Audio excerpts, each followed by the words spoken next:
When it comes to virtual desktops, logging in should be easy, right? But a lot of the time, it's not. Today, we're going to dive into single sign-on, and we're going to clear up a really important distinction, the difference between your standard Horizon Cloud SSO and the much more powerful True SSO.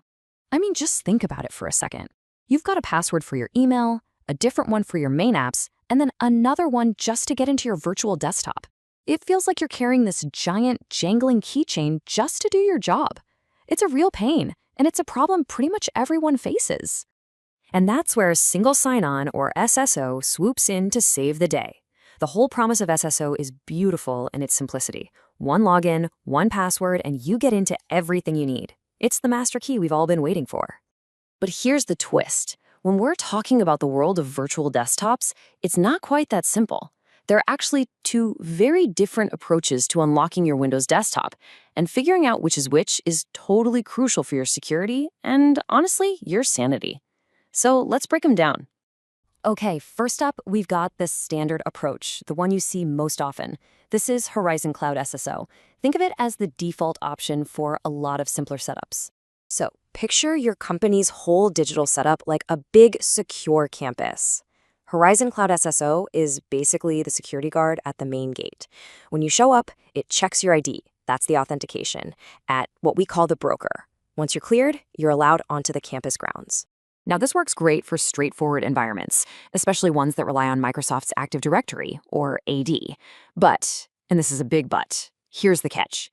Even after you're through that main gate, when you walk up to the building where your actual desktop is, you might get stopped again and ask for the exact same password. So you're not really getting a single sign-on, are you? And that little interruption is a daily headache for users. And that leads us to a really important question. What happens when your company's moved beyond simple passwords? What if your key to get in the door is something way more advanced? Yeah, so on the one hand, you have your good old Active Directory password. But more and more, companies are using modern authentication for better security. We're talking about things like SAML, which lets you use your Google or Okta login, or high-security stuff like RSA tokens, and even physical smart cards. The standard SSO solution it wasn't built for any of that. So to crack this problem, you need a totally different kind of key. And that key, my friends, is True SSO. See, True SSO is a whole different ballgame. It doesn't bother with your password at all. Instead, it talks to your company's Microsoft Certificate Authority and generates a special, temporary digital certificate just for you and just for that one session.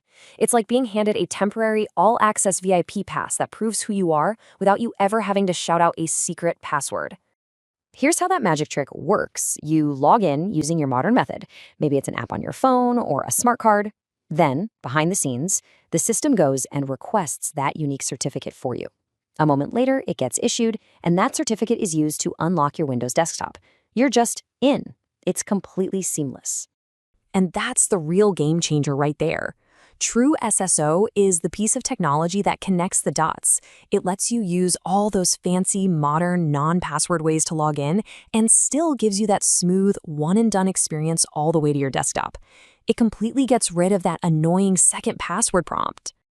All right, so we've seen both sides of the coin. Let's put them side by side and really nail down the differences so the choice is crystal clear. Okay, let's look at the tail of the tape. The main mechanism for Horizon Cloud SSO is that simple broker authentication, while True SSO is all about those certificates. For password usage, with the standard SSO, you might still need your AD password. With True SSO, nope, no password needed at the desktop. The standard is tied to AD, while True SSO is built for modern stuff like SAML and smart cards. Now, the trade-off is complexity. Standard SSO is easier to set up. True SSO is a bit more involved because it requires a certificate authority. So what's the bottom line here? It's actually pretty simple. Choosing the right SSO isn't just a techie decision. It's a huge deal for your company's security and your team's day-to-day workflow.